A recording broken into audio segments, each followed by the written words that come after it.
हार के जीतने वाले को बाजीगर कहते हैं। दोस्तों, ये डायलॉग तो आपने शाहरुख खान की फिल्म बाजीगर से सुना होगा। पर आज जो मैं आपको कहानी सुनाने जा रहा हूं, उसमें हार के जीतने वाले को बाजीगर नहीं, बल्कि हार के जीतने वाले को कर्नल हालैंड सैंडर्स कहते हैं। Welcome to the channel KVC entertainment और मैं हूं आपके साथ शंकर मंधार। दोस्तों, आज मैं आपको कहानी सुनाने जा रहा हूं, उसके बाद हार और डिफीट शब्द को आप अपनी जिंदगी से और अपनी डिक्शनरी से हमेशा के लिए हटा देंगे। 9 सितंबर 1980 अमेरिका के इंडियाना शहर में हालैंड सैंडर का जन्म हुआ। पर दोस्तों, जिंदगी हालैंड के लिए शुरू से ही टफ रही। जिंदगी ने बहुत इम्तिहान लिए। लगभग at the age of 6 Harland अपने फादर को खो देते हैं। 12 साल की उम्र में उनको स्कूल से बाहर निकाल दिया गया। कुछ समय बाद उनकी मां ने दूसरी शादी कर ली। उनकी मां की जिस बंदे के साथ शादी हुई थी, उसको ना तो बच्चे पसंद थे और ना उस आदमी की हालैंड के साथ बनती थी। अब ये देख के हालैंड को समझ आ गई थी कि एक म्यान में दो तलवारें नहीं रह सकती। तो उन्होंने अपना घर छोड़ दिया ताकि उनकी मां का रिश्ता उनकी वजह से खराब ना हो। घर छोड़ने के बाद हालैंड ने छोटी मोटी जॉब्स करी। किसी स्टोर पे एज ए मैनेजर काम करा। उन्होंने एज ए इंश्योरेंस एजेंट भी काम करा, लोगों को इंश्योरेंस भी बेचते थे। पर किसी भी जॉब पे वो लंबे समय तक टिक नहीं पाए। लगभग 18 साल की उम्र में हालैंड की शादी हो जाती है। उसके बाद वो एक लैम्प का बिजनेस भी स्टार्ट करते हैं। पर जिंदगी को कुछ और ही मंजूर था। उनको लैम्प के बिजनेस में भी सक्सेस नहीं मिला। वो लैम्प का बिजनेस भी बंद हो गया। वो कहते हैं ना कि आदमी का जब वक्त खराब हो तो आदमी हाथी पे भी बैठा ना तो नीचे से कुत्ता काट के चले जाएगा। तो हालैंड का समय तो खराब हो सकता था, पर उसके इरादे नेक थे। वो हार मानने वालों में से था नहीं। और कहते हैं ना, ऐसे जिद्दी आदमी को देख के तो खुदा भी बंदे से पूछता है कि बता तेरी रजा क्या है। यहाँ पे हालैंड को एक और झटका लगा उसके ये हालात देख के कि ये आदमी तो मुझे एक बेसिक लिविंग भी नहीं दे सकता, अपना खर्चा नहीं उठा सकता, तो मुझे क्या पालेगा। उसकी वाइफ भी हालैंड को छोड़ के उसको डाइवोर्स दे देती है। हालैंड इससे भी नहीं टूटा। वो कहते हैं ना कि खुद को कर बुलंद इतना कि हर तकदीर से पहले खुदा बंदे से पूछे कि तेरी रजा क्या है। तो हालैंड हार मानने वालों में से नहीं था दोस्तों। इससे पहले कि मैं आगे चलूं इस कहानी में, इधर ब्रेक लेते हैं एक, और आप चैनल को जल्दी से शेयर, सब्सक्राइब और लाइक करके आइए। फिर कहानी अपनी स्टार्ट करते हैं यहां से। दोस्तों, ये नहीं पता कि हालैंड ज्यादा जिद्दी था या हालैंड का मुकद्दर ज्यादा जिद्दी था। ये जंग थी हालैंड के मुकद्दर और हालैंड की अपनी विल पावर में, क्योंकि हालैंड हार मानने वालों में से नहीं था। अब at the age of 60 Harland एक बार फिर एक रेस्टोरेंट खोलता है केंटकी में। और वो रेस्टोरेंट दोस्तों हालैंड के लिए लाइफ चेंजिंग था। वो रेस्टोरेंट चल पड़ता है। आने जाने वाले लोगों को, ट्रक ड्राइवर्स को, जो लोग वहां से गुजरते थे, उनको हालैंड का चिकन इतना पसंद आने लगा कि हालैंड का रेस्टोरेंट चल पड़ा। पर बताया ना, हालैंड का मुकद्दर भी कम नहीं था।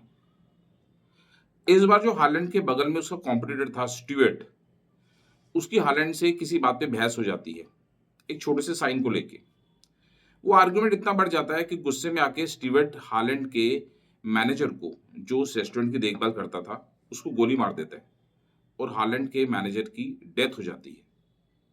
अब क्योंकि ये केस कोर्ट में आता है, हालैंड का ये वाला रेस्टोरेंट भी बंद हो जाता है।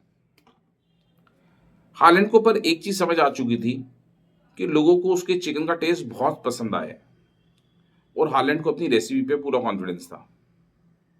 पर हालैंड के पास अब पैसे नहीं थे रेस्टोरेंट को खोलने के। जिद्दी किस्म का तो आदमी था। अब हालैंड ये सोचता है कि मैं क्यों ना हो अपनी रेसिपी को डिफरेंट रेस्टोरेंट ओनर्स के थ्रू एक फ्रेंचाइजी मॉडल बना के बेचूं। अब हालैंड मार्केट में उतरता है और डिफरेंट रेस्टोरेंट ओनर्स के साथ मीटिंग स्टार्ट करता है।